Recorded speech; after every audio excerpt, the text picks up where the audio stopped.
Morning, everybody. And I hope Morning, everybody's Tom. warm and dry, um, and ready for the new era. What a weird day yesterday with Reverend Martin Luther King being celebrated and the new president coming in. It's like a brave new world with I don't know, I don't even know how to describe it, but here we are. And I'm glad to see everybody. Hope everybody had a good holiday and is safe and healthy and warm and ready to go because we have a lot of work to do. So we'll jump right into our agenda. I don't see, is Carolyn McCombs on? Yeah. Carolyn is right Yes. there. Good morning. So to jump into our voices from the community, and I'm beginning to think we should rename voices from the community our heroes from the community, because the work that you all are doing is it's the heart of family success.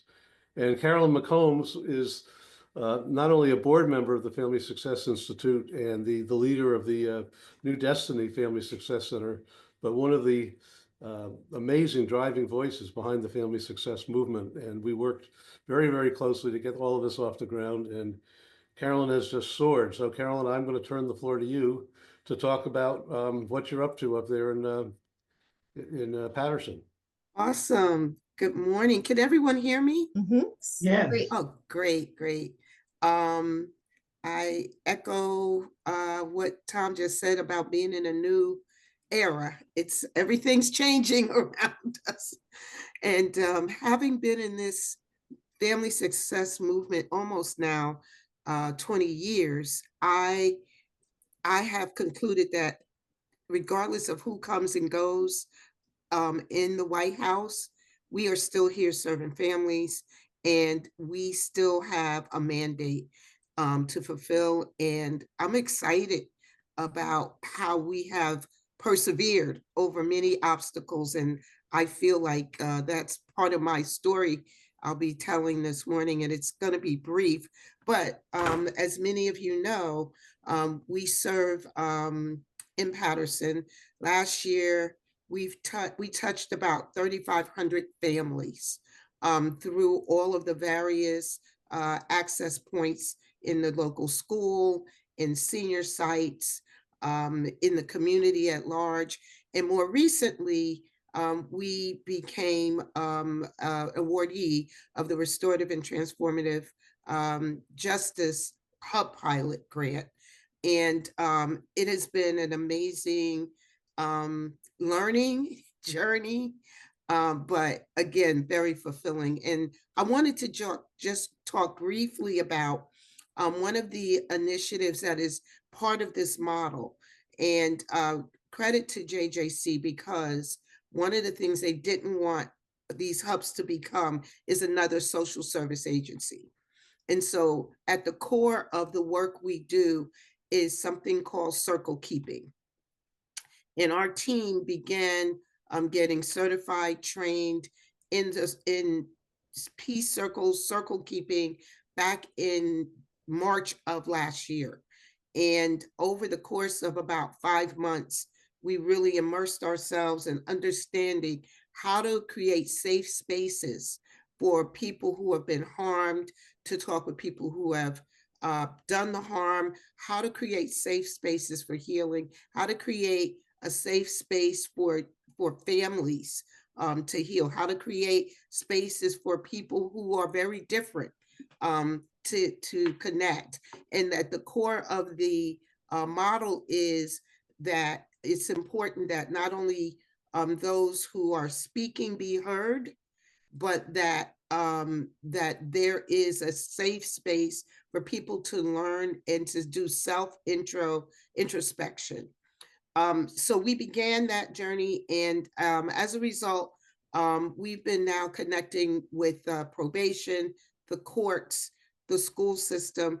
More recently, we had a very awesome experience working with Patterson Police Department with their Station House Adjustment Program. And so these are youth that we're targeting, ages 13 to 17. And they're coming, maybe they've been in the court system, or maybe the police have said, rather than charge you, we're going to give you this opportunity to participate in a process over 8 weeks where you get a chance to think about what you've done. And if you successfully complete that, then we will not, charge you with an offense. So we came alongside that process and began connecting with these young people and their families. And one of the things that I can conclude with the whole experience is, yes, these may be young people who have committed offenses, but at the end of the day, there's no way to connect with those young people without connecting with their families. And so what happens is it comes back to the core of who we are, family engagement, because none of these youth exist in a vacuum. They are all connected in family somewhere. And so what we found is connecting wraparound services to the family at the same time we're serving the youth is the key. So as part of that, the family circle keeping process is part of what we do. And what I can tell you is I have been in this work for many years, and what I have never witnessed is an experience like circle keeping, where people who are complete strangers come into a setting and you set the ground rules based on being safe, being confidential, being a place where others can be heard, and then you have the opportunity to speak. So as many of you may or may not be aware, it involves a talking piece, and it's based on a Native American practice. This is how Native Americans resolved conflicts in their culture. And so we borrowed from that. And now this is what that whole circle keeping process is about. And whomever has the circle, the talking piece, is the one who speaks. And it passes around the circle. And if you don't feel comfortable, you don't have to speak. But eventually it comes back around, and sometimes people do choose. So what we found happening is, first of all, our ability to connect with the young people has been transformational in the sense that they have trusted this process. They have even invited their families. They've said to us, can I bring my family in, and can you all run a circle so my family and I can have a conversation? We've had situations where, individuals, like young people, had stopped going to school. They just decided, I'm not going back to school. And through a process of sitting in the circle and having introspection, they changed their mind, they changed their behavior, and now they're back in school getting great grades. So what has been the beauty of this process is what we see is it's really a process for the community. And so now what we have open circles Monday, Wednesdays, and Fridays. Anyone from the community can come and participate. And we keep it consistent, 10 a.m., Monday, Wednesday, Friday. And we have fathers showing up. We have individuals from other agencies showing up saying, I heard about this. I want to know what this is. And now we're being invited to other nonprofit agencies to run peace circles for their staff because they've come into issues of conflict among staff members.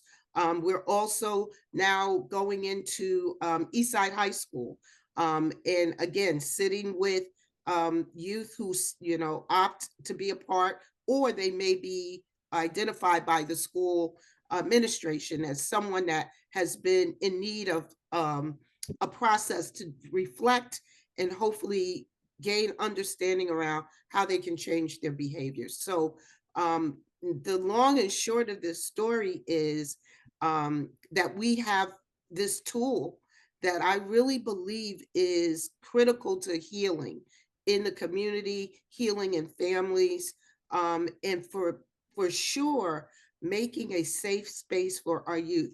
Many of our youth has said they never felt that there was a safe place for them to come and express themselves and be heard. And they felt, they felt undermined, they felt excluded, isolated.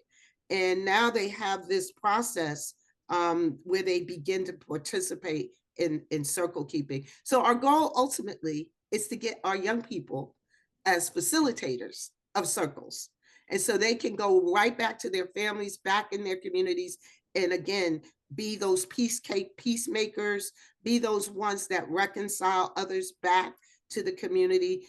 Eventually, we're going to be doing more restorative type circles where we're going to invite people who have been harmed.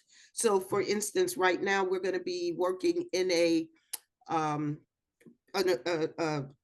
I think it's a safe house where there are young people who have been abused. So we're going to be going in doing circle keeping there.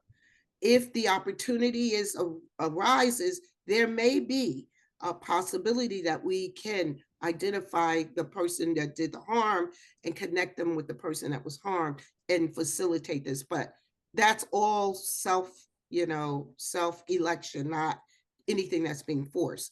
But the beauty of the process is once you learn it and once you begin to see the beauty of how it can be applied in various settings, it has been an incredible resource. So that is really the beginning and end of what I want to share, but some really exciting things going on. And anybody that would want to come by and sit in on a circle, we invite you to come. We have over 100 different topics. So when you come, we don't know. We just pick the topic we feel is appropriate on a particular day. Or if someone says, no, I think I'd like to focus on this as a topic, we can choose from the catalog of topics that we've developed over the past 7 or 8 months. But it's really been a great experience. And I thank you for the opportunity of sharing about where we're going with the restorative justice work. Yeah. Thanks. Wow. You know, what's wonderful about this learning community is every time we have one, at least I know that I learned something that I didn't know. And Carolyn, this is so in line with your spirit, which is so much, you know, we talk a lot about character these days, and so much of the family success movement is dependent upon the character of the people who are carrying the torch. And I will say that the two issues that you raised are two that I've been sort of thinking a lot about and talking to different folks about. One is creating safe spaces for people who don't necessarily get along with one another to get along, right? Civil, to talk about issues as opposed to go to conflict. And then the second one, which I think is the seminal issue right now that we're facing as a society, is the whole issue of connections and, you know, recreating some sense of community. So anybody have any questions or thoughts for Carolyn? That is a terrific presentation. Any questions or thoughts? Now we'll have time later too. I have a question, but actually I have a thought, not a question.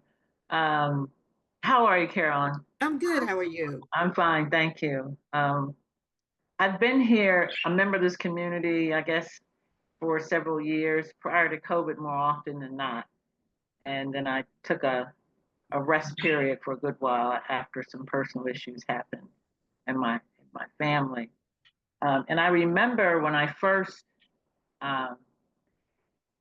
started out with this community, and my focus was, how do we put an end to these issues generationally, and place a cork in it so that, okay, this family's safe, we can go to the next one.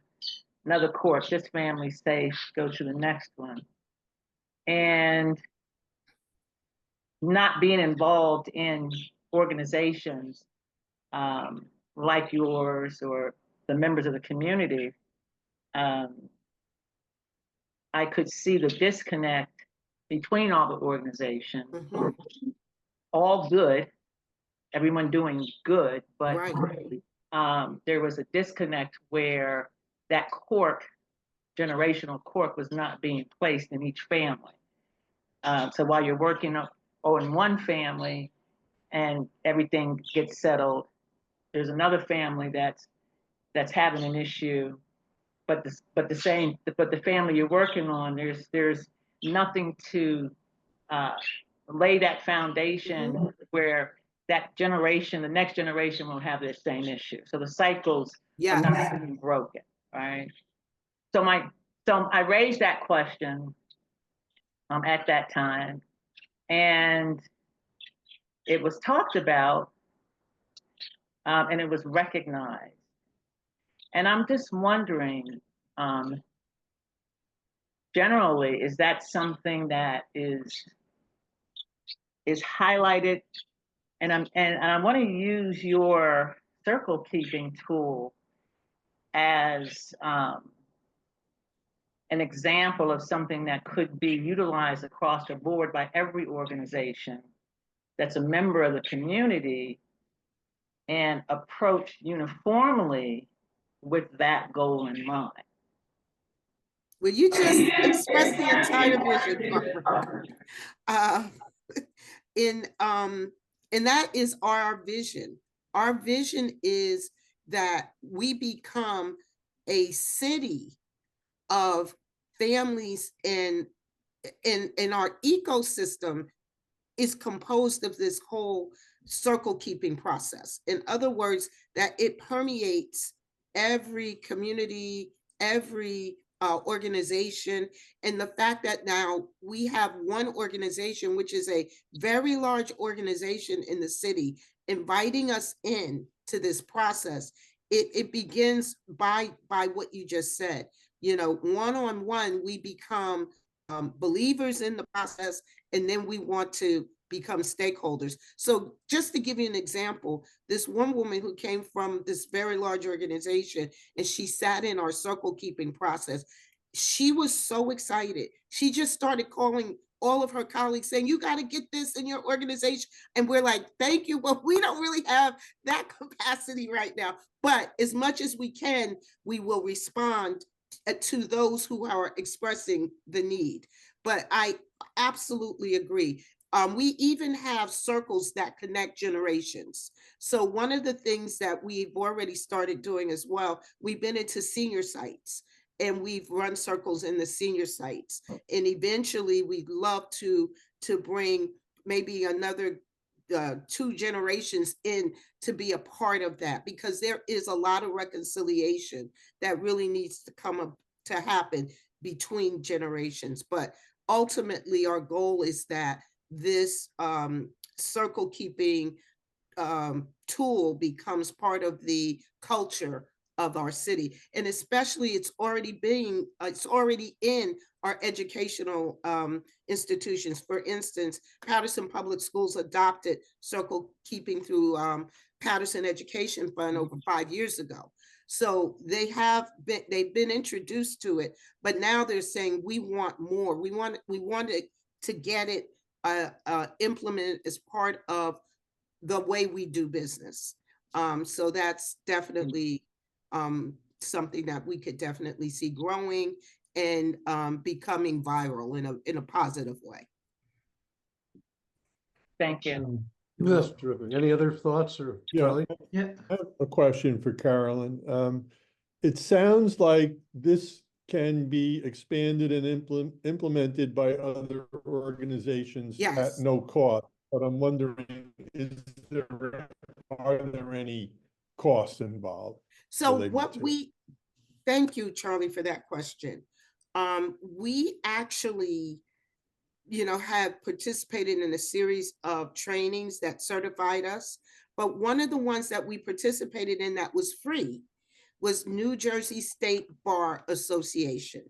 They do an amazing job, certifying, teaching, acclimating individuals to how to be circle keepers. I think we had them come, and I think we were in like 2 or 3 days of training. But it's extremely well done. The goal at the end is certainly to practice, because it's not enough to just sit through the circle keeping certification and not put it into practice. You really do need to begin to practice. And that's actually what our organization did. I know Paterson Education Fund does training through Rosie Grant. There is a fee for her, but you can talk to her. Who knows, maybe she has some other way that she can deliver that. But for sure, New Jersey State Bar Association, their training is free. Thank you. Perfect. Well, if anybody's interested, we can figure out the right way to get Carolyn, get some information to everybody, because this sounds really, really exciting. And you know, the other aspect of Carolyn's organization is they're a freestanding family success center. So they can take the idea of family success and expand it to wherever the community needs it. And, Yes. you know, Carolyn and I always talk about destiny, and you have taken your destiny to another level. So thank you so much. Thank you. Thanks for Um, having me share. Terrific. So our next hero from the community. Tom, if I could, I just wanted to make a note that we have a number of exciting guests joining us, but among them is Senator Angela McKnight, one of our bill's prime sponsors, and who attended our last meeting, and who, beyond her extraordinary support for our legislation, runs an organization in Hudson County that mirrors so much of the work that many of us in the learning community are doing. So I wanted to welcome her and allow her to share with us both her perspective and her hopes that we will have this bill heard in the Senate Health and Human Services Committee at their meeting on February 3rd. Terrific. Greetings, Senator, and please take the whatever the right term is for a Zoom audience. It's great that you're here. I think she actually may have had to drop off. Oh. I don't see her anymore. Okay. All right, well, we'll have to come back to If that. she comes back, we can definitely thank you for alerting me, Timothy. Yeah. So one of the pleasures that I have with this work is I get to travel around and meet new people in addition to the wonderful people like Carolyn McCombs. And a week and a half ago, I had that experience in Rahway, New Jersey, where I got to visit the new home of the United Way of Greater Union Council, and met a equally exuberant and dedicated and exciting person who was not only the head of the United Way in Union County, but also an elected official.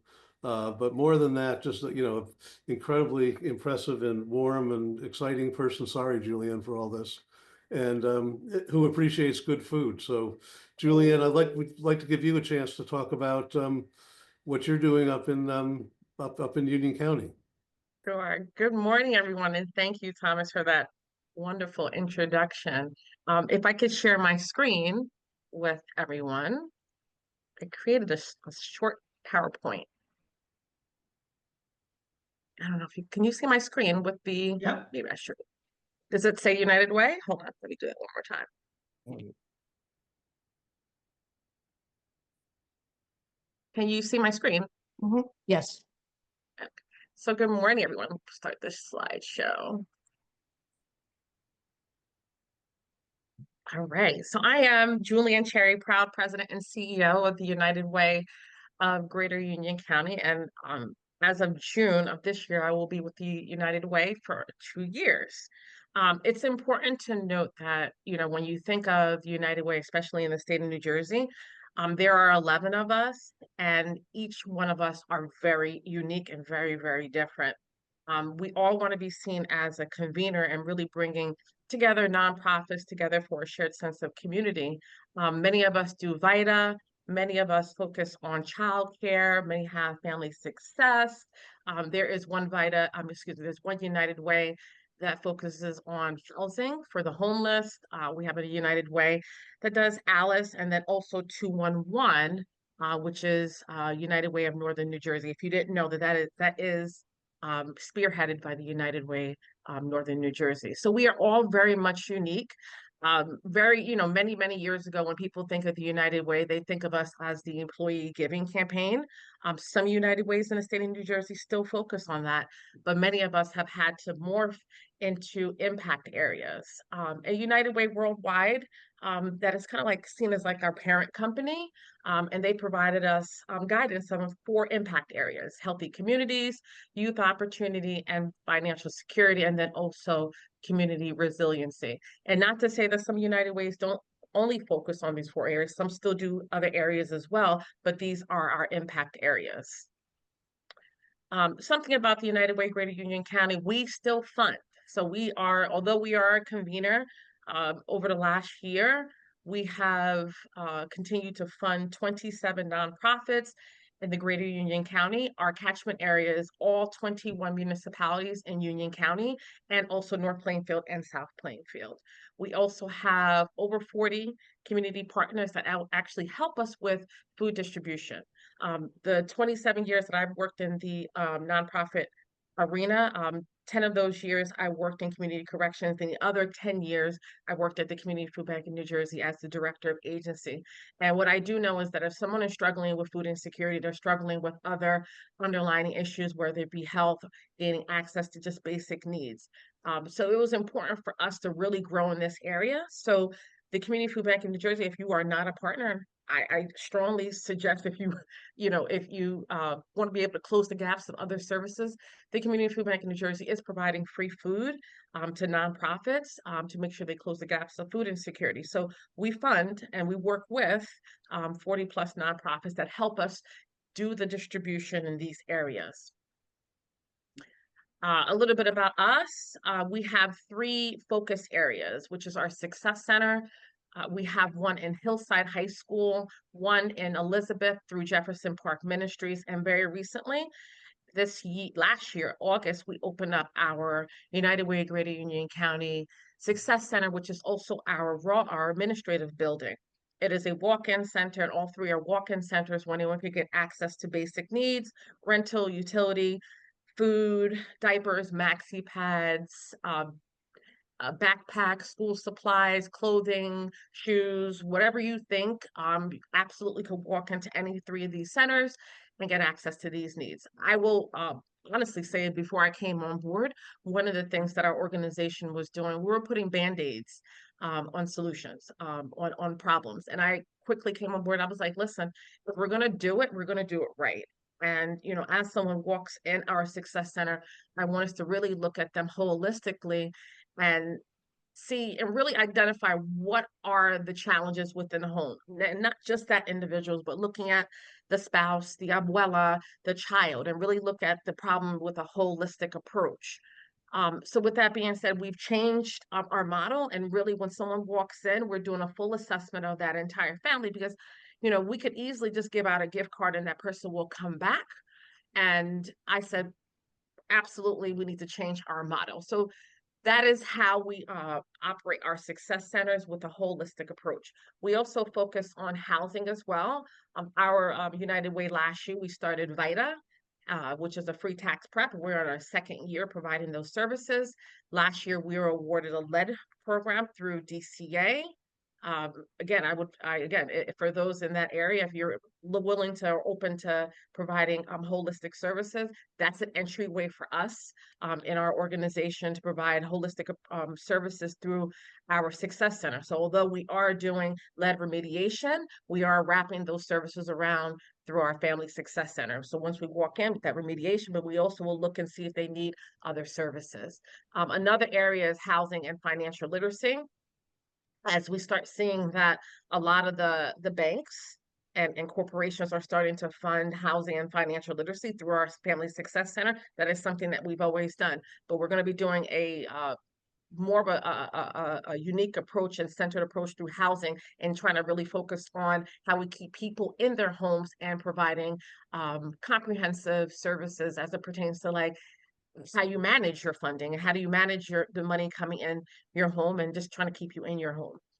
We also have a huge area, which is our youth program. We run the New Jersey Youth Corps program. That is a program, the United Way, Greater Union County. And last year we were afforded a WIOA grant where we provide funding for our youth for training, mental health, and workforce development. This year, we're going to be awarded the Summer Youth Employment Contract through the County of Union. And now, as of January, we are the new provider for comprehensive youth programs, awarded for the first time ever. A nonprofit is holding that position in the County of Union for in-school youth and out-of-school youth. And just a visual, because I'm a very visual person, I want to show you what our new Success Center looks like. The mayor of Roy gave us our administrative building for $1 a year for the next 40 years. And when I came on board, I kept on looking at our building and I kept on thinking, this cannot just be our administrative building. I want it to be a walk-in center. So in this center, there's 4 staff members that staff this area. We do our training and workforce development, where you see the little chairs, the yellow chairs, that is our success lab. We provide resume building, and we help our community, our neighbors in need, navigate with these things called, digital navigation, resume building, LinkedIn, and different services. So this is what our Success Center looks like in Rahway. In our basement, which we still need to finish our roof. When I tell you we're almost only 6 months in this rehab building, this is going to be our resource room where, again, we keep all of our diapers, maxi pads. We'll have our little mini food pantry. We have our school supplies, and then also toys as well. Just a little bit of stats. One of the things that we did last year is that we invested in Charity Navigator, which will help us start tracking numbers, because I'm really strong on making sure that we are data driven. So a couple of our stats, again, financial assistance with mortgage, we helped 813 families in that area. Individualized services, info, referrals. One of the things in our Success Center, which is very unique, is that because we fund 27 nonprofits, we ask those 27 nonprofits to come back in our Success Center and provide services. So just last week, we had the 4 Cs that was in our office, providing access to funding and support for child care services. We have the Partnership for Child Maternal Health that comes in and provides lactation classes for new mothers. We also work with the county on making sure that we do trainings on how to strap kids in, and working with our local law enforcement. So these individual services, while we do fund these 27 nonprofits, we ask them to come back and our center to provide wraparound services, because we ourselves cannot do it ourselves. And then also development and empowerment, again, through our youth programs. We focus on workforce development, substance abuse, and life skills, and mental health. Food distribution, which I touched on a little bit earlier. This is where we help close a lot of the gaps of services. So we do work through the Community Food Bank in New Jersey. And last year, we helped 16,504 individuals through our food distribution. Again, we cannot physically do it, but we work through the Community Food Bank in New Jersey, and we are the main, and then those 40 agencies help us do this distribution in the community. And then again, through our New Jersey Youth Corps program, we enrolled 55 youth. We had 100% completion. We are within our WIOA program, 47, and through our Success Centers, over 300 individuals were served. And then we get funded. We receive funding through the County of Union to help over 200 families, again, helping with rental and utility assistance. And then through our Village Family Success Center, Jefferson Park Ministries, we help 1,200 families. And then this is just kind of like an overview of the almost over 18,000 individuals that we helped last year. When I came on board in 2023, we were helping almost 8,000 individuals. So we've pretty much doubled our impact in 1 year. And that is the United Way of Greater Union County. I invite you, if you're ever in the Rahway area, to come on by and see our Success Centers if you're in Rahway, Elizabeth, or in Hillside. And that concludes my presentation. Well, thank you so much, Julianne. And as with Carolyn, the people who are getting involved in leading the family success movement throughout the state are, the heart of what this is all about. But your enthusiasm and your drive is just incredible. So thank you so much. Anybody have any questions of Julianne? It really is worth going to see this new facility that they have set up, because it really is, organized around the community that it sits in. And as with Carolyn, I think the holistic approach and, understanding what people's wants and aspirations and needs are in totality is a characteristic of this. The idea that you can't do everything yourself is a premise of family success. Everybody has to be working together, but it's the enthusiasm and the commitment to the idea of family success, which really has struck me. So any questions of Julianne? And great work you're doing. Thank you. So anybody think we can honestly say that family success is an idea and not a practice in New Jersey? I mean, all over the state now that, as this expands, people are practicing family success, using the principles, using the power of their own communities. And although we have a long way to go and there are many needs that are unmet, I think the method and the principles behind it are not only rhetoric, but I think in so many communities, due to the leadership of local heroes, are becoming a reality. So these first two presentations are inspiring. And the next person is Lorenza Azaria from Asbury Park, who actually held a community action forum in Spanish for Spanish families in Monmouth County. So Lorenza, are you Yes, I'm here. Good you morning, ready to Tom. take the stage? Go for it. Great. Thank you, Thank you. Tom. Thank you for that. I also, first I'd like to thank Kathy because as you mentioned, I am here today in this, session with all of you. Thanks to Kathy, we met in the forum and I was serving as, I thought, when my executive director called me in, she said I would just go and interpret. But then I got to find out that it was more than just interpreting, and I really, really enjoyed it. And I thank Kathy for trusting me with something so sensitive to the community. But I think she realized that it was so needed, and I'm glad that I was able to be part of that. So I thank Kathy for that. So I am the legal manager for the Family Violence Prevention Program here at CARC. We are a nonprofit organization. The main office here is in Asbury Park, but we do have offices in Lakewood and Freehold and West Long Branch. I just want to verify if everyone can hear me just because I am in a basement and sometimes my connection goes off. So I don't want, Good. it's okay. Okay. So really the role of my work is I am a program manager, legal manager, and / domestic violence advocate. So a lot going on with my role here at work. But mainly what I kind of encounter on an everyday basis is supporting survivors of domestic violence / sexual assault.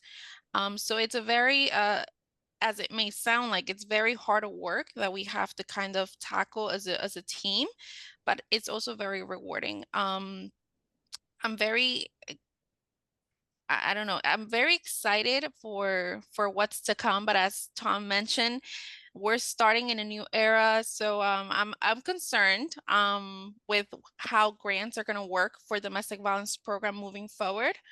Really, I hope that we're not severely impacted because we've seen it in the past that when we have Republicans in presidents, that affects us as a whole with our grants. So we are kind of concerned right now. What we're really focusing on is bringing awareness to the community because a lot of individuals are not aware of their rights. And most of our clients here are the marginalized population, Spanish speaking, undocumented, a lot of Haitian Creole. So we are just trying to advocate, trying to educate and bring awareness to them about know your rights. So we're trying to host workshops here in the centers just to bring that up so that they're a little bit more prepared, more so to speak. But besides domestic violence, we do have other programs. Here we have something as the LAHI program, which is a low income energy assistance program. It's income based. That is something that we do here. Another program that we have is the homeless prevention program for a lot of individuals who are facing eviction or any sort of rental. They're facing things in the court and they need any legal assistance. We are here for them as well. And we also have letter remediation. I'm very happy to announce that we just were awarded let me not get this incorrect, $14 million grant for letter remediation in NJ counties for Middlesex, Monmouth, Ocean, and Atlantic. So as part of this agency, I've been only here 4 years, but I've noticed a great amount of just rewarding experiences that I've been able to witness and being able to collaborate with all of my coworkers. So it is an amazing feeling. As we look forward, we hope that we can continue to expand. We hope we're able to open more offices in different locations so that we can bring these services to our marginalized communities that we see pretty much every day and every day. But if there is anything else, probably my expertise is just domestic violence. Very hard topic. Usually whenever we do any sort of domestic violence presentation, it tends to be kind of hard. But I like just the people who are present today know that our programs are very holistic, just like Julian shared. We know that when there's a survivor of domestic violence, it's not just domestic violence. There's a whole lot of other issues that need to be addressed and assessed, and we do that. So unfortunately, we don't have a safe house. We don't have a shelter like other bigger agencies, like maybe 180, but we do have emergency hotel placements in case there is a survivor who has absolutely nowhere to go. We help them pretty much build up their life if needed. That's really what the program is meant to do.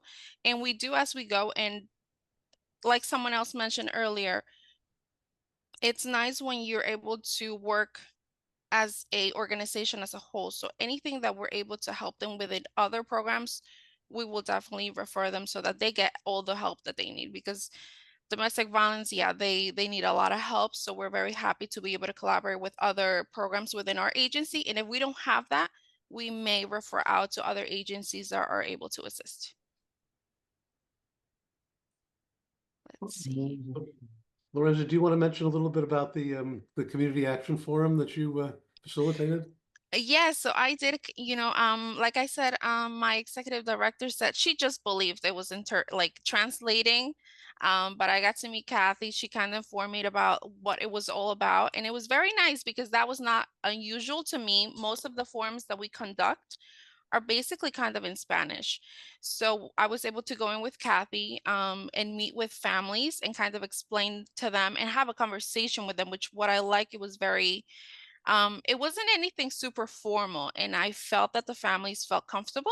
They had a lot to say. A lot of things were recorded, which is really nice. So everything should be, I guess, somewhere, in record. But more so, we were able to hear people's concerns from the community. And I'm glad that we were able to have a Spanish forum because a lot of the people don't speak English or feel uncomfortable if they're just being interpreted into the language.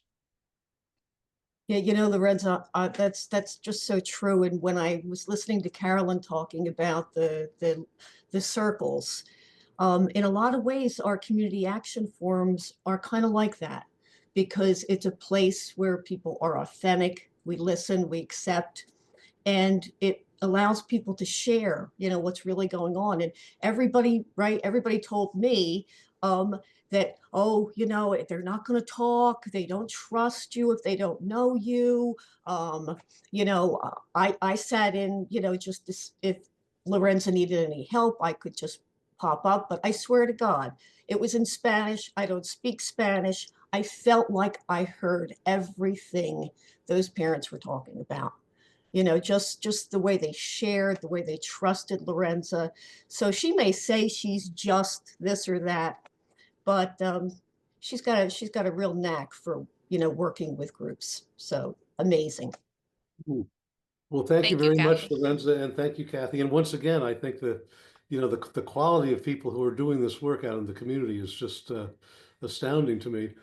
You do raise an interesting point because a lot of people think of family success as simply prevention, and family success is not just simply prevention. It's when people have crises and need assistance. All too often, they get caught up in systems that actually make their issues worse. So the fact that once you're involved with a family in crisis, and then you're trying to do as much as you possibly can in a holistic way to help them get on with a good life, is very, very much a part of family success. So, Lorenza, thank you very, very much for your enthusiasm and your smile. Thank We you, need Tom. smiles. We definitely need smiles. Is Thomas Owens with us? He sure is. So another person who has been with our Family Success Learning Community from the beginning, who has sort of become the, I guess the term I'll use today, Thomas, is the oracle of family success because of your wisdom. And you're doing work on the ground that is very concrete, that is family success informed, but also your vision and your spirit is transcendent. So I'm really glad that you're here to be a part of kicking off our hero for 2025. And I turn to you. Thank you, Tom. Thank you. I know everyone's in a mixed mind state after yesterday. Okay. I want to share something real quick with you guys. We'll put it in the comments. We're doing a lot of work in Newark around mentoring and around the HBCU culture. So if anybody comes to Newark, please stop by our HBCU exhibit in the Haynes building. It's called Heritage Hall. It's a way we're introducing young people throughout the city to HBCU's experience, also as an option for college, somewhere they can feel safe and they can feel like they can also learn. And what we've done is create a space where people can go. You can go to, if you want to look online, you can go to heritagehallnj.com, heritagehallnj.com. And this is a facility that was co-curated by students from the city of Newark. So they actually built the walls, built the floors, did the customization of the piece. They did it first as a Prince exhibit that was featured in the New York Times. Then they took it again and changed into this beautiful exhibit around HBCUs that's really picked up a lot of around the country. People have been talking about them and the work they're doing. So they'll be highlighting some other pieces coming up. I'm not going to belabor you today, but I think the one thing I think about, everything we've been wrestling with the students we work with, as well as the parents and the adults, is that often, unfortunately, in trying to help students and trying to help ourselves, we get to the point, particularly in our communities, where we kind of teach anybody who's a football player out there and knows football, we teach kids how to break tackles really well. You know, in terms of, and break tackles means that something's coming against you, resisting. You got to break through the tackle, break through the tackle, break through the tackle. But what happens often is that you break through the tackles and you get to about the 40-yard line and you've got to run free. And we never taught them that. So if there's no resistance, if there's nothing bouncing against them, they don't know how to move.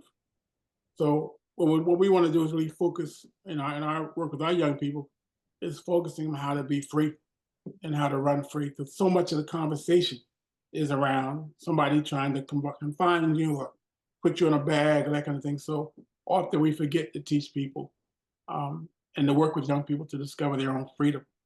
So that's one of the work that we're doing a lot of now, is asking them to be the owner of their own change, to be the, you know, so we in our space, if you come to our space now, the tours are given by the young people. This is their space, this is where they come, you know, we pay them, the people coming through, but really is how do we begin to really engage young people in a conversation about freedom and about their own, you know, kind of controlling their own destiny as opposed to always responding to what somebody else is doing, supposedly to you. So we want to, that's where we're at right now.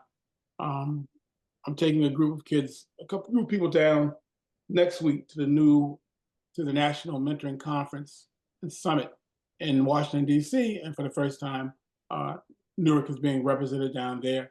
And the one thing about our work in Newark, we realized early on, I came in 2019 to this work in Newark, that to get the work done around mentoring in the district area, we had to have a liaison in the district. It couldn't just be an outside organization doing it. It had to be somebody on the inside. So we were able to do last year, which was historic for us, was we worked with the district as well as from an appropriation from Senator Booker's office to actually launch a new position in the district called the Director of Mentoring Services. That's co-sponsored by us through a grant through the Department of Education, Senator Booker. So now for the first time in the city of Newark, you have a Director of Mentoring Services that works directly with our organization. And we're now seeing things really change because now we're working from the inside and the outside and not just from the outside. So that's some of the work that we've been involved in. I share that quote from James Baldwin. It's one of my favorite quotes when he talks about be prepared to go for broke in this fight for young people. And all I just say is as we do it as, free people, not as people who are responding to something all the time. And the one harshest line that people get, one line I say, it's kind of an introspective line for me that I want to share with people is that is yeah, slaves can't teach freedom.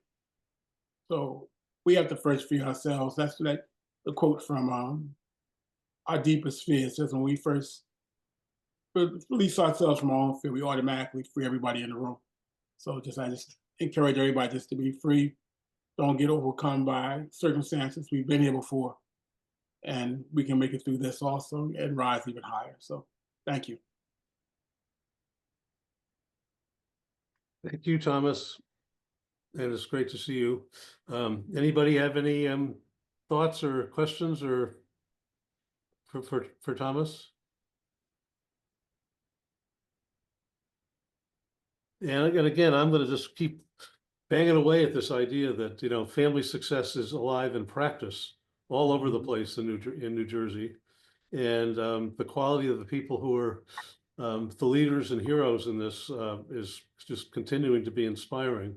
And the reason that we feel so strongly about expanding and pursuing the idea of family success is really because of the work that everybody's doing in your own communities in your own ways. So thank you so much. And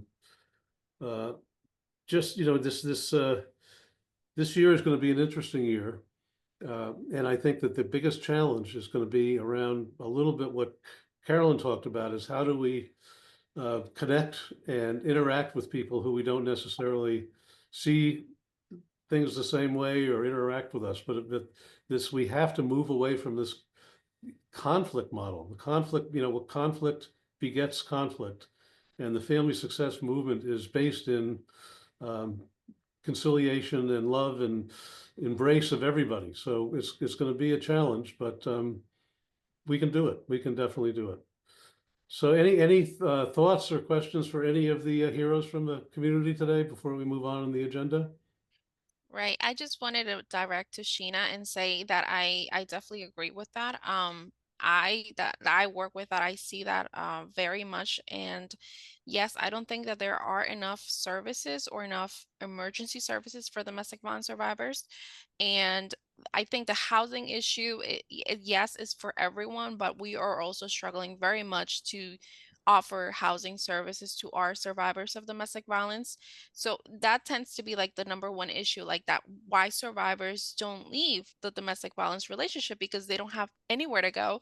And even us as agencies, the best thing that we can work with is probably hotel placement for a very limited period of time. And we know that that is not going to solve much, but we try our best within that limited time to figure out, what can we do? We need to find resources like as soon as possible, but we know that even then, even for people who don't have any issues with domestic violence, housing is a very key issue that we're very struggling much with. So I definitely do agree. And it's every time that I have a chance to connect with other agencies about domestic violence services, it's always great because we can always collaborate. We can always figure out things together so that we know that we're not doing all this work alone, essentially. So thank you for bringing that up, Sheena. Thanks. Thank you, Sheena. And I think that No problem. I'm sorry. Also want to add with that, I think that it should be like referrals or rehousing within the agencies where like they got, HUD housing or because you have to understand like when a domestic case happens and the abuser is locked up and that person comes out, the victim has to worry about that person coming out and harming them, and they know where you live. If you do seek shelter and it's temporary, you have to go back, to where you have to figure out where you got to go. And I think that it's important to advocate for that. We need more funding for that to get these victims somewhere and they can just start over and do better,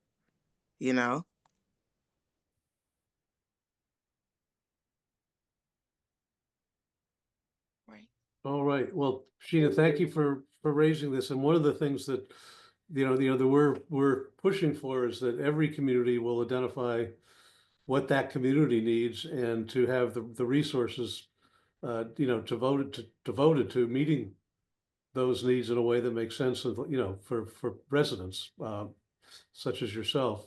But some of these big issues, housing, transportation, have come up across the state. And if anybody has any other questions for our community folks, we will have time at the end to talk about them. But now we need to move on to the method that we are hoping will bring a lot of these issues to the attention of people who make decisions, and that is our statewide Community Action Forum Summit, which we've made quite a bit of progress in. And I'd like to turn the floor to Erica Harris Duvall, who, along with Anita Voot, is the co-chairs of our statewide summit. So, Erica? Hi, everybody. My name is Erica. I'm the Director of Strategic Initiatives for the Family Success Institute, and I've been working with many of you over the last couple of years on the Community Action Forum initiative.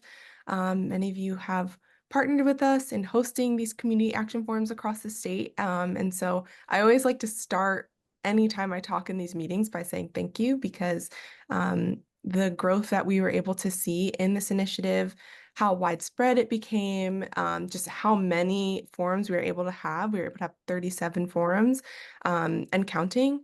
That's, because of you all and your willingness to partner with us, your enthusiasm. So thanks. That's the first thing I always want to say is thank you.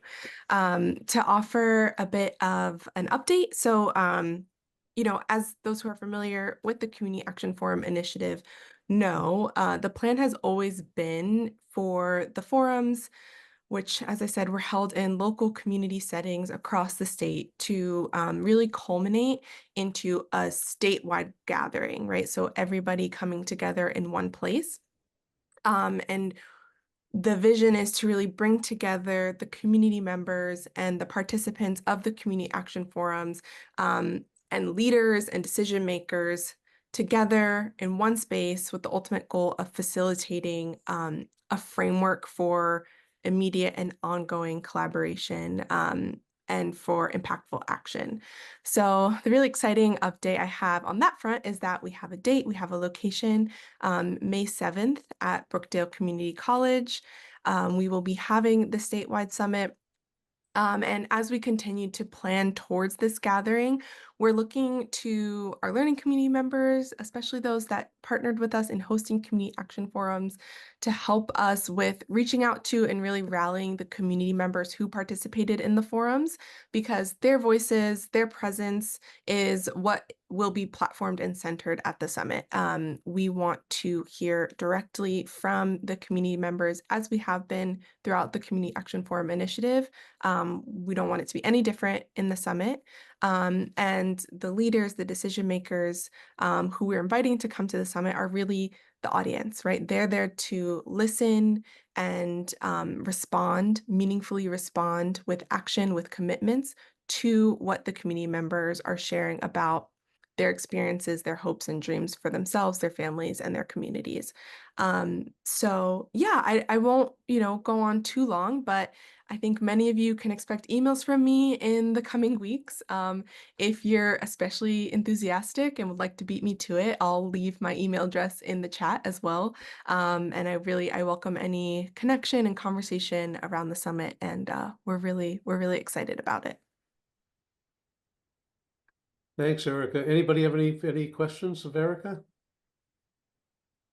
We're really excited about this summit, because the response across the state to the community action forums. We originally thought we would be fortunate if we could get 12 community action forums completed. And incidentally, we were re-upped by the Robert Wood Johnson Foundation to continue this work based upon the amazing response to these community action forums. But to hope for 12, and as Erica said, we're 37 and counting, is really extraordinary. And again, it dispels the myth that people in the community don't want to get engaged. I mean, we found in the same way that the practice of family success is everywhere with tremendous excellence.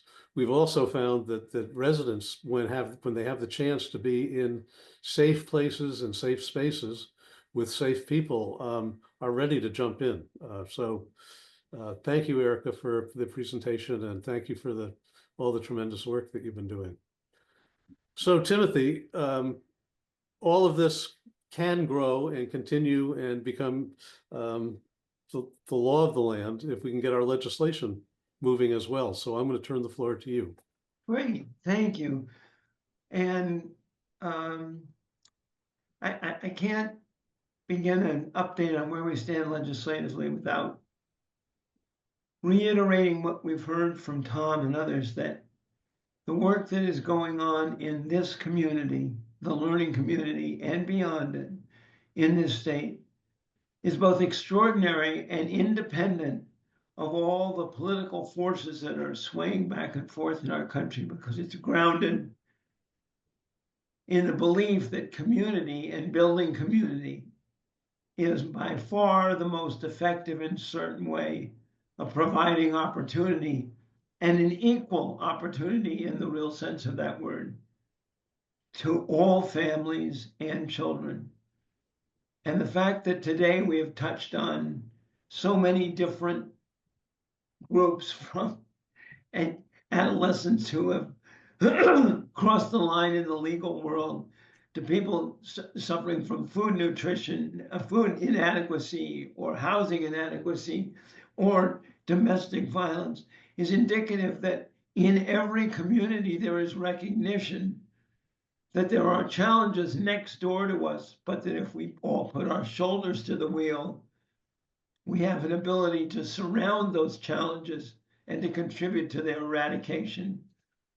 So to all on this, and all those who may not be on this call but have engaged in this across the state, everyone should just take a moment to recognize the importance and significance of the work that's being done, and work that's being done with de minimis recognition. The recognition you get is far less than the value you're providing. So thanks to all of you. So in all of this, and starting 4 years ago, we, with the support and insight of the learning community, then smaller than it is today, drafted 2 bills, a Bill of Rights for children and families that we're still working to get introduced this session. But more importantly, a bill that would codify the work that we've heard about today, called the Community Recovery and Family Success Act. And why is putting it into law important? So that when administrations change, so that when government at the local level changes, so when legislatures change, either in terms of party control, that there would be an anchor in our state that reflects a statutory commitment to building community in every community, to respecting and adhering to the interests and concerns that those communities identify and seek response to, not to what a particular state agency or government practice may deem as appropriate for a given community. And the success that has been realized by the work you're doing is the strongest and best evidence of the wisdom of this approach, and it's captured in this bill. This bill, which is Assembly Bill 4365 and Senate Bill 3301, and I'll put something in the chat in a minute, will allow every community in the state, starting with a sort of a county structure, but it does not exclude having individual structures within a city or a town or others, to have a family success council comprised of people like those gathered here, and residents and others, to help determine what is the most effective way to move forward, and not move forward simply on how do I get childcare, how do I get housing, how do I diminish the risk of domestic violence or respond to it where it occurs, how How do I ensure that a teenager who has crossed the line legally is finding his or her way or their way back to a life of productive and worthwhile enterprise? All of those decisions emerge from a county or local perspective, and they cross multiple agency jurisdictions. If you can't get to work because there's not transportation, we need the Department of Transportation. If there is not a continuing education program that serves what that community recognizes as an opportunity, then we need the Department of Education. If we are without a proximate and quality local health care service provider, we need the Department of Health. If we're without other services, if we're without other services, we need other agencies. This holistic approach is embedded in the legislation, but it is also led by community voice, which we're hearing here today. That's what this bill will do, and it will allow us all to recognize that in 1, 2, 3, or 4 years from now, or 10, that there is still in the state a statutory commitment to achieving and advancing much of the work that we're hearing here today, which is growing by leaps and bounds even without the bill, but we can't allow it to be left in the lurch as times change, attitudes change, and what better day than today to recognize that when things change politically, you can anticipate that things may change substantively, and you need to protect against that. Before I go further, I also want to thank a number of people here and others in the learning community who have worked hard to make certain that the sponsors of these bills are aware of the degree of support that this group represents. But it is today that we need to collectively take action to ensure or take our best effort that we get to the next step. The process for a bill getting passed is that it first has to be heard in a committee in the Assembly and a committee in the Senate. Then it has to be brought to the floor of the Assembly and the floor of the Senate and voted on, both two steps. Then it goes to the governor's desk. This week, on Thursday, the Assembly committee to which this bill has been referred is meeting in Trenton. And the chair of that committee, Assemblywoman Shana Hader, is responsible for deciding whether that bill that will be heard in her committee. Our Assembly prime sponsor, Assemblyman Atkins, who was on this meeting briefly and was at our last meeting, and has specifically asked her for that, but right now is a time for all of us to express our support for that. So I'm going to put in the chat Assemblyman Shana Hader's email address, and if I can have successfully attached a very brief note to her, to that note in the chat, you'll see it. Otherwise, we'll find a way to get you a note. But the key is to say, dear Assemblywoman Hader, please allow this bill to be heard, A4365, because it's important. Similarly, but not until February 3rd, the Senate committee that will hear this bill and have to then approve it and send it to the floor for a vote is meeting. And the chair of that committee is Senator Joe Vitale. A number of members of this learning community have communicated with him about the importance of this. But the more these committee chairs hear of the support this bill enjoys, the closer we get to getting it heard in committee and enacted. So if I'm successful here, let me try and go into the chat. I tried to attach a draft note, but I just sent everyone the very simple email address for both Assemblywoman Hader and Senator Vitale. Because this meeting of the committee is this Thursday in the Assembly, Assemblywoman Hader, a note to Assemblywoman Hader is urgent and important, and it simply can say, I support this bill, please have it heard in committee. Thank you. If you do that, and And now I'm gonna I'll ask Erin, did my attachment come through or not? No. How do you attach something, or how do I looked at the icon, sorry to all of our guests here that I'm so deficient in this. But at the bottom of the chat, there is a number of icons. Which one to which I can attach a file? There is one shaped like a document with a folded edge. Yes. Corner file. Yep. And then I went to my computer. Mhm. And then I found the file. Well, we can also circulate it around to this group for sure after the meeting Okay. if it's I'll not try going through. once more. I'll try Sure. once more. If I can find it, yeah. And it says open. Email to assembly cannot be sent because it's currently in use. Okay, let me close that. I hope everyone's feeling very patient today with the deficient. Okay, now let me try that once more. We're gonna do this. We're getting there.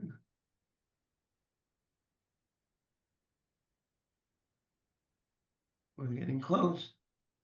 There we go. All right, dear friends, thank you for putting up with me. This time you should be able to There you see go. the draft emails if you simply copy them. And it makes one other request, that when you send the note, copy the prime sponsors of the bills in each chamber and copy me so that we know the volume of response we're getting and can use that to remind these committee chairs of the importance and the volume of support this bill enjoys. We are going to get there. I would love the thought that we're going to get there at this week's committee meeting or next month's committee meeting. But have no fear, we are going to get there. If it doesn't happen today, it will happen soon. But you have a chance today to help us get there. And we will certainly keep you posted as we make progress. Thanks, Tom. Thank you, Timothy. Any questions for Mr. Carden about the legislation or anything else that he has said?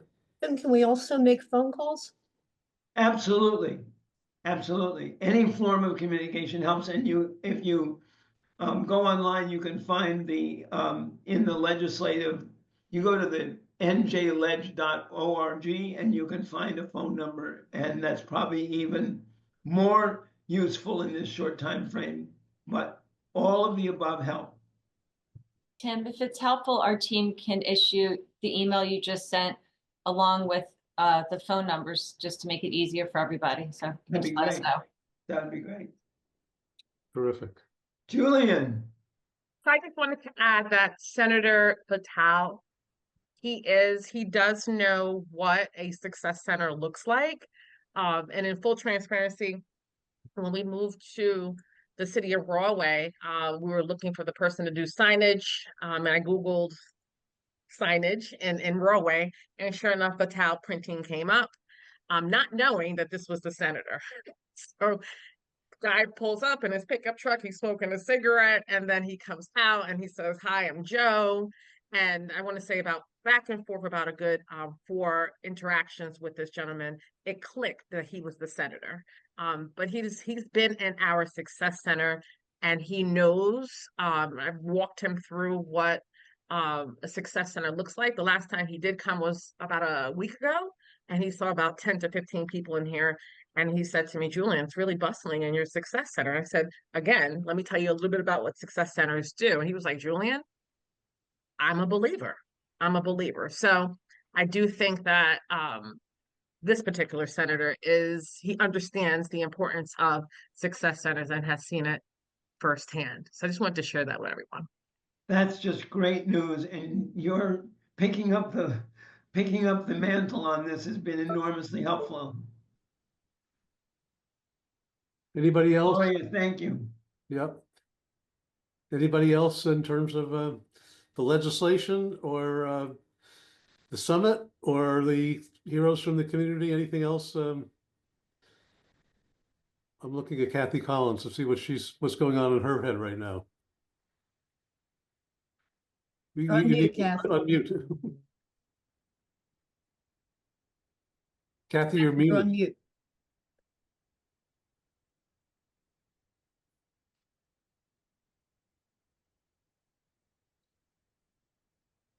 Anybody else? Kathy, I was going to turn it to you to facilitate discussion. Kathy Collins, are you trying to say something? Because you're muted. No, I was trying to get unmuted, but I got cascading screens flying at me, so I guess I'm incompetent today at this stuff. Join the club. You know, one of the things that I want to mention is this whole issue of the Carolyn McCombs brought up at the beginning about, connections and community connections. In Monmouth County and Monmouth Axe, they just completed a behavioral health plan, and everybody's talking about the crisis in mental health and people coming to need all sorts of mental health services. But one of the highlights of this plan, and it was what's happening in the community, why people are so anxious in the first place.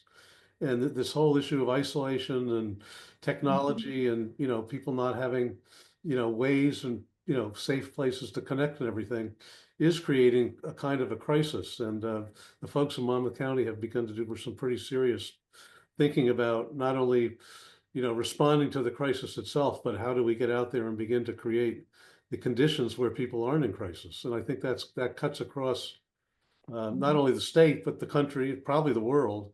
But it does mean that people in human services who have been traditionally providers and picking up the pieces of crisis have to get out in the community in a different way, comfortably, and and figure out how to engage. So any thoughts that anybody has about that today or going forward, we'd love to hear. Tom, when I think about, the promises that we made when we facilitated community action forums, and that we talked to, community members that, came out and shared, so beautifully, just like you were saying, Julia, and healing circles is basically what we did throughout the state. But one of the promises we made was that these were not going to be focus groups. These were not going to be, let's write down all your needs and then just forget about them because nothing's ever going to change. Because I think folks in our communities have had that happen to them way too often.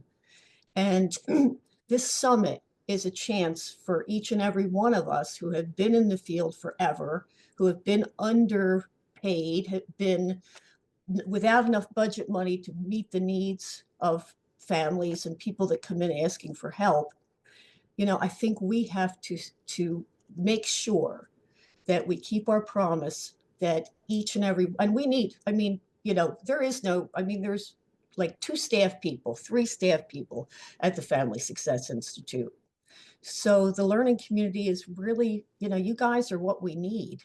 And we're going to ask you, if you hosted a community action forum, what can you do to help get those residents and stakeholders to the forum?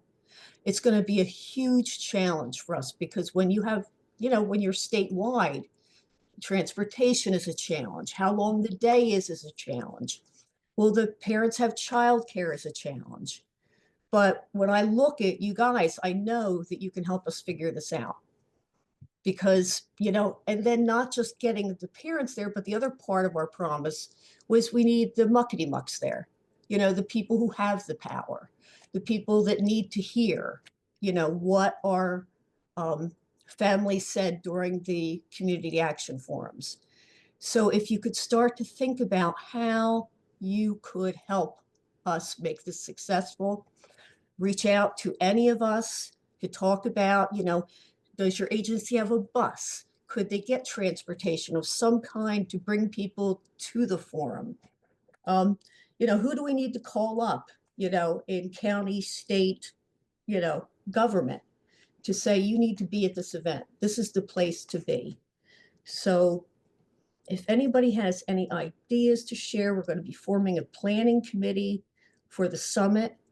We want all of you to be on it because this is our chance. This is our chance to make this work. And this won't be the first summit, but it will be the first time something really different is going to happen.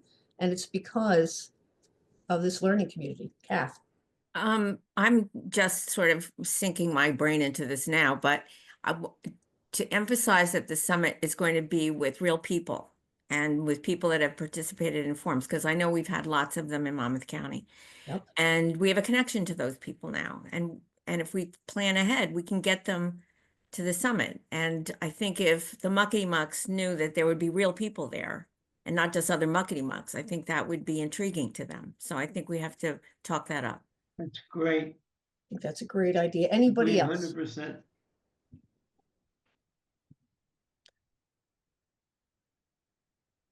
Julianne, I know your predecessor brought when I was running Parents Inc., your predecessor brought a busload of parents from the Family Success Centers to our parent leadership event so that we could honor them for the leadership training they had received. We have to think outside the box on this one to make this a success, but what better place to think outside the box? So this prompts me to offer two comments that I think everyone here recognizes. The first is that whenever, in whatever circles, I describe what the Family Success Movement is doing and what this learning community is about and what the purpose of changing both how government and our social community address the issues of inequity and disparity by emphasizing success for children and families, everyone's head nods. No one says, well, that's not a very good idea, or that's flawed, or there's something wrong with that. And when you measure that against our legacy of spending on distress, because that would seem to be charitable or helpful, but only on distress, they go, yeah, that is inefficient and ineffective in the long run of really resolving the disparities that we're wrestling with. So that's point one.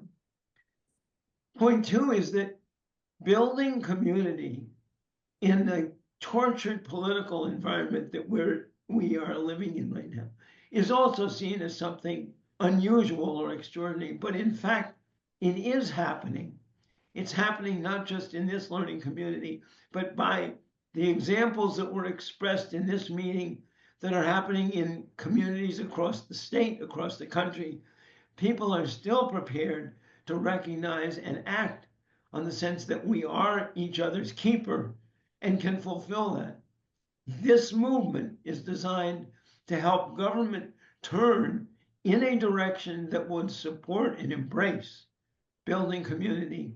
And as challenging as this moment is, Kathy, to your point, if we get real people to a meeting, there is no question that the powers that be recognize the deficiencies in what we're doing, but are caught up in the debate about what's the next and how do I get through this.